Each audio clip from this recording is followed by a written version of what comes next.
Hello everybody, and thank you for joining me. This is Ciara from Ciara T Designs, and today we have week 6 of the 12 Weeks of Christmas series. So let's jump right in. So I'm going to create an alcohol ink background, and I have 3 colors of alcohol ink and the silver, I think it's the silver sparkle UPO. I have everything linked and listed down below if you're ever interested in what I'm using specifically. And then I have 3 colors. I have Denim, Cloudy Blue, and Purple Twilight.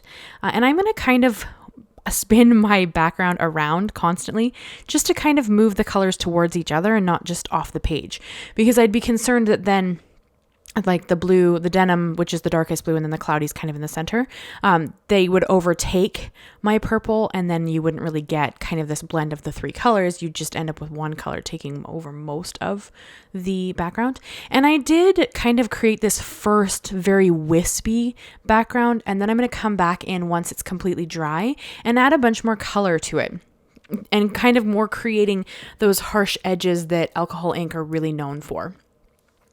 I don't know why I did it in 2 layers. You could absolutely do this in 1. I just chose to do it here. As you can see, I'm coming in with the second layer, and I have a lot less blending solution in this one. I more put down some ink and then kind of move it around until I'm happy with how it looks. And this was honestly just to create more variation in what my alcohol ink was doing and more vibrant colors, because I used less of the blending solution so that it didn't quite like wick out as much. I know that's not quite the right term for alcohol inks, but that's kind of the thought process there. And you can see that I just kind of end up working between the 3 colors until I'm happy with the background.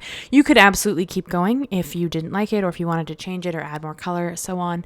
I was really happy with how this looked, and I love it on this silver sparkle UPO. It's just really pretty. You kind of get a better look of it when I hold it up at the end. It's kind of hard to tell here that it's super glimmery, but it is very, very pretty. So if you really enjoy UPO, or if you really enjoy alcohol inks and you've never tried this UPO, you absolutely should. It is in the Tim Holtz line. So I think there's a couple of fun ones in the Tim Holtz line. This is probably my favorite that's not just the white UPO.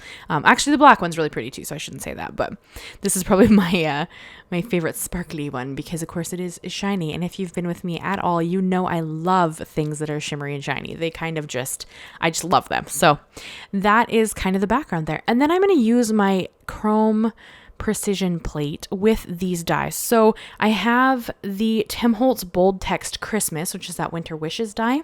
And then I have 5 of the snowflakes from the Tim Holtz mini paper snowflakes die set. I don't know if you can still get them. I'll look, and hopefully I'll be able to link them for you if you're interested.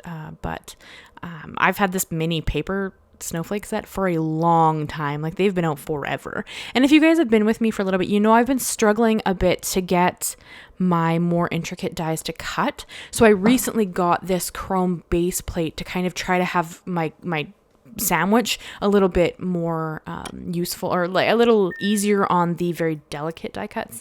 And I did find this worked really well. Here you can see, I'm using my fingernail. You could use a craft pick or whatever, but I'm just gently popping the snowflakes out of my cardstock. And the cardstock is, I believe it's a basil one.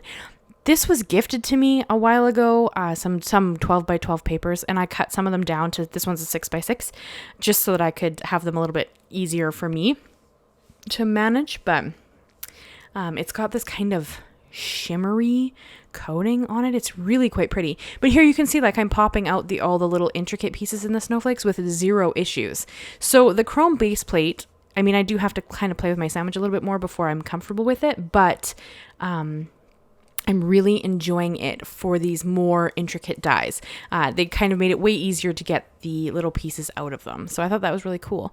And then for my sentiment, I really wanted to use the negative of it. So I'm going to trim that down and kind of make it so that I can create just a little panel with it.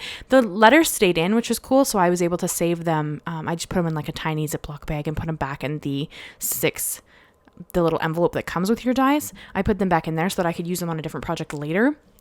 But I just kind of trimmed this down to be this little panel. And then here I decide I really wanted to make it into kind of like a shaker piece, I was originally just going to adhere it down and then, do layers on the snowflakes and prop them up so that they kind of created more dimension.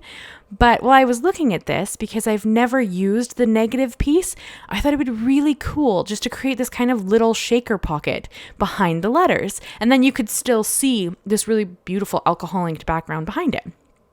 So that's what I'm going to do here. So I have a piece of acetate. This is kind of my, the one that I'm chopping into pieces. And I'm going to adhere my little window, I guess, my sentiment panel, I guess, onto the acetate.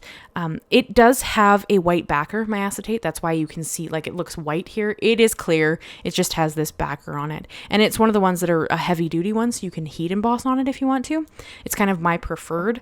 It's the only acetate I've ever really used, actually, so I don't know how anything else compares, but I love this one.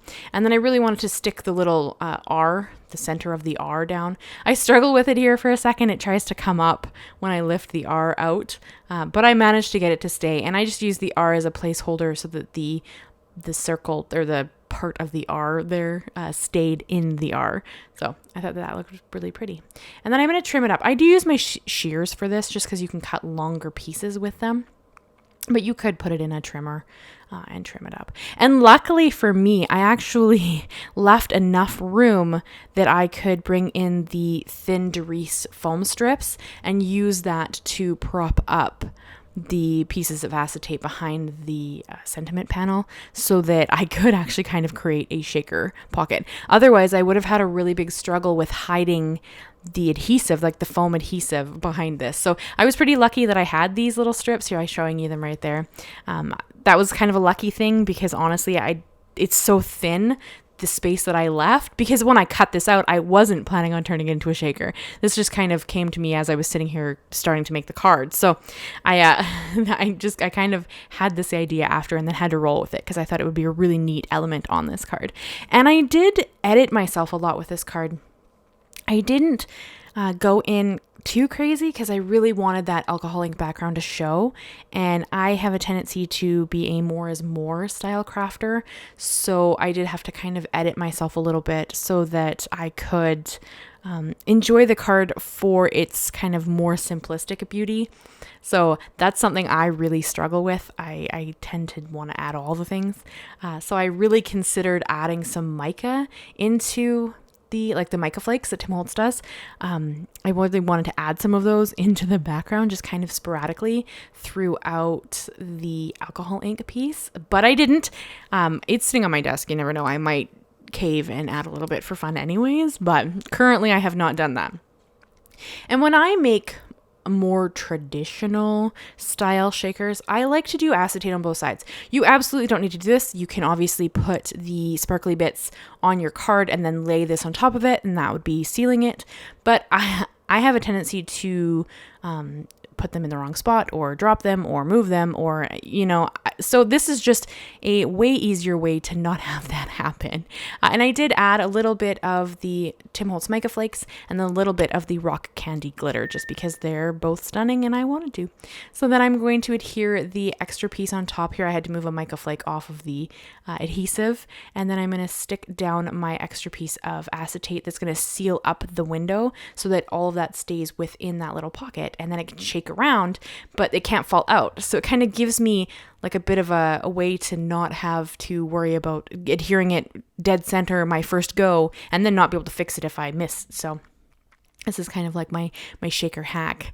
That's kind of what I like to do. And then I had, of course, to create the card base. So I am going to cut it 7 inches by 10 inches and then score at the 5-inch mark, making this a top folding 5x7 card. You could make it smaller, but the Yupo comes in 5x7, and I have a really hard time wanting to cut too much off of the alcohol inked background when I start making them. So I end up usually making 5x7 cards when I kind of play with this medium of alcohol ink. I am going to trim off about 1/4 inch on each side just so that I can frame the alcohol ink. I really think it helps it stand out against the background. You'll kind of see it because I'll show you after I've trimmed it down how that frame really helps those colors stand out, because really it's the only color in the whole card is the alcohol background, and they're not, super in your face. So whatever I can do to make those colors stand out even more, I'm going to do it, because I really want them to be what draws your eye, and then you kind of enjoy what else is going on with the card. So that was kind of my thought process with that. You could, of course, add some different colors. You could add some colored gems if you wanted to, but I really wanted to keep the other colors very white and very kind of neutral, so that the color in the alcohol ink would kind of work for that. And then here, Oreo decided to come and help me. So you're going to see him in about 3 seconds here, and it was a disaster. I was trying to figure out what I wanted for my layout, and he had to come and help me. If you're usual, like a common person on my channel, you know that Oreo is a kitten that I found on the side of the road here about 2 months ago, and I'm still slowly amalgamating him into my my kitty family. So sometimes he hangs out in my office with me. So he had to come and help me make this card, and I kind of end up piling stuff up to the side as I'm working so that I can make a list of what I use. So when I do the voiceover, I can name the products because people want to know. So he knocked all of my stack of things over, which, I mean, he didn't get me while the glitter was open, so really nothing else is a big deal. Glitter's a pain in the bottom to clean up, but yeah, so he had to come and help me make a mess all over my desk. So I left that little clip in so you guys could enjoy Oreo coming through, and because I do get questions about the cats, so yeah, Oreo he's doing really well. Amalgamating him into my family's been a bit interesting, just because my other cats are not super excited about him, but hopefully we'll get there. It just takes some time, so it'll be good. And then you saw me adhere everything down, and now I'm just going to take my mini snips and just trim off any of the pieces that are hanging off. You could absolutely leave them and just create a bigger envelope, but I have some 5x7 envelopes, so I thought that this would just be easier, kind of just trim those off. And then that kind of gives you the illusion of things going on outside of the card as well, which I kind of like. It just gives some extra interest to the composition of the card, which I am a big fan of. So I also did stick one of the extra pieces that came off of the alcohol inked background into the inside. So you're going to see that here in a second.